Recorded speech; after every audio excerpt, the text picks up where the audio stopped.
John, it's good to see you again. And you, well, how have you been? How's everything?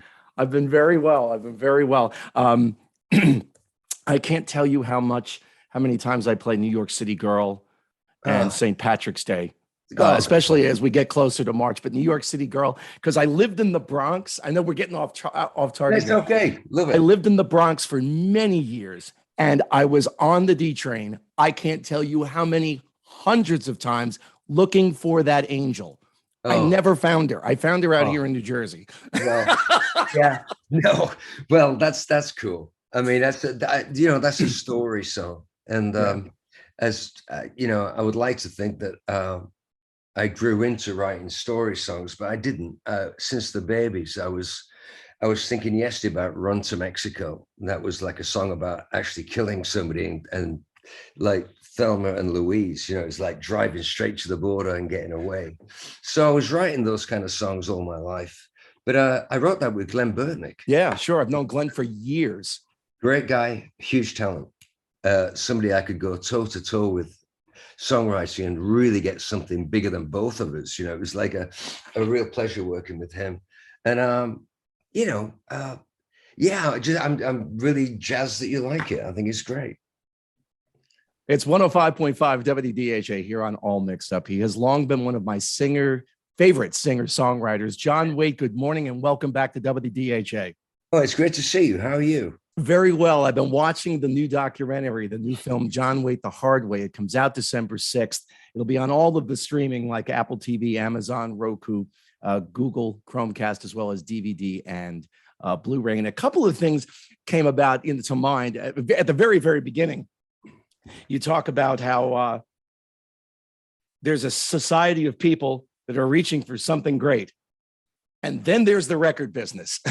And we're off and running at that point, John. Yeah. No, it's true. I mean, it's a very commercialized business. And I think when I got into it, it was like you would climb in the back of a van and drive up the M1 in England and play some small club and then get back in the van and drive back down to London.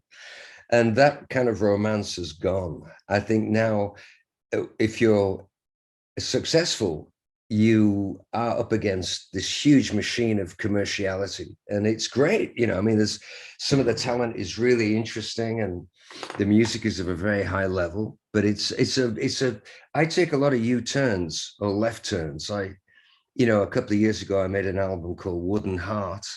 It just got re-released last year with new tracks, but it's like all acoustic. And if I was with a major label, I couldn't do that. And so these days, if you make a record and you don't want to be dealing with a record company telling you what they want to hear, you can do it all by yourself. And then you get a distributor that puts it in Target and all the major outlets. And like this conversation, I mean, I have enough of a history with American radio and world radio that I can sell just as many records and be just as successful, being in complete control. And as you get older, when somebody chimes in, I don't hear a single, you just say like, so what? And you've heard that from a record company before. I don't hear a single. Oh, well, it's that great Tom Petty song, I mean, what's it called? The A&R man said, I don't hear a single. Right. Yeah. It's great.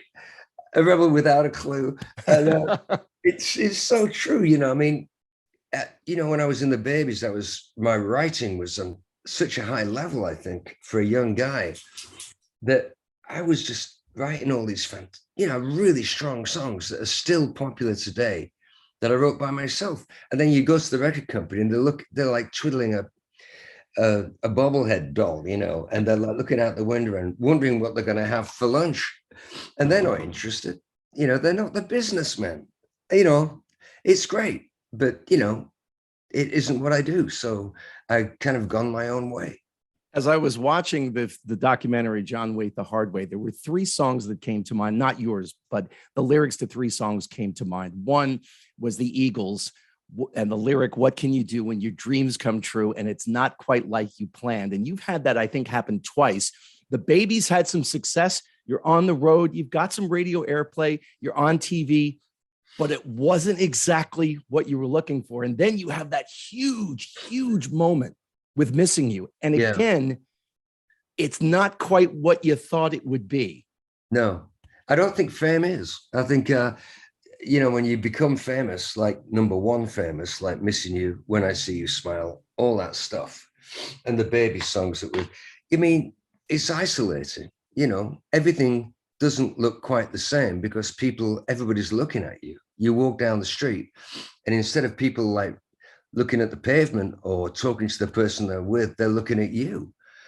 And it's kind of, you know, it's really off-putting, really. I mean, fame is great if you take it with a pinch of salt. But when people expect you to tap dance and sort of like always be on, it gets like, come on, you know, I'm just a guy that writes songs and sings. But the money that comes with it, that's welcome, you know, because you put a lot of years in without making any money at all. And you have to make up for lost time. I mean, don't want to sound mercenary, but if they hand you a check for $500,000, you don't say no thanks. You take the check. But yeah, fame, you know, I've been very lucky that I established a career very early and people took me seriously from that point on. If I came out now, I don't think I'd be able to get a record deal. Well, you mentioned money, and in the documentary, you point out at one point the band had been given $1 million, and you had nothing to show for it by the time the day was over. Yeah, but if they give you a $1 million record deal, that's to make the albums with, and that's to tour support and airplane tickets and promotion that they charge you back for. It looks great on paper. I think I got £500 and then a wage, you know, in the babies. And out of that, I was buying spectacular stage clothes and was able to have some sort of great life, you know. $200 a week went a long way back then. But you've had the opportunity to perform with two of my favorite people. One is Ringo Starr, which has to be just one of those moments. You know, I mean, you look back and, well, that's bleeping Ringo Starr back there. And the other is Alison Krauss. And John, Alison could sing about a potato chip and I'd get emotional. What an amazing voice that woman has. No, she's what you hear is what you get with her. She's what the voice is. The voice is a mirror of who Alison is. And when I was making the Figure in a Landscape record, I was always sitting in the lounge while the engineer was putting up a mix, and the American music channel would play country songs. And I was more interested in country than I was in rock because the storylines were better.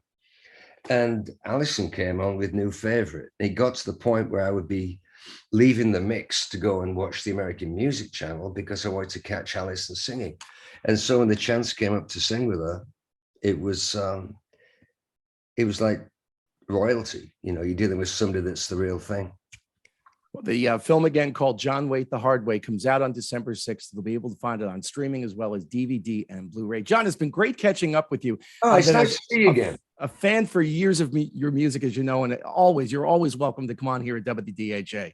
Oh, I really appreciate it. It's been nice. It's been, like I said, I'm getting over a cold, so I'm not really sleeping. So it's great to get up early and actually do something, you know, but nice to see you.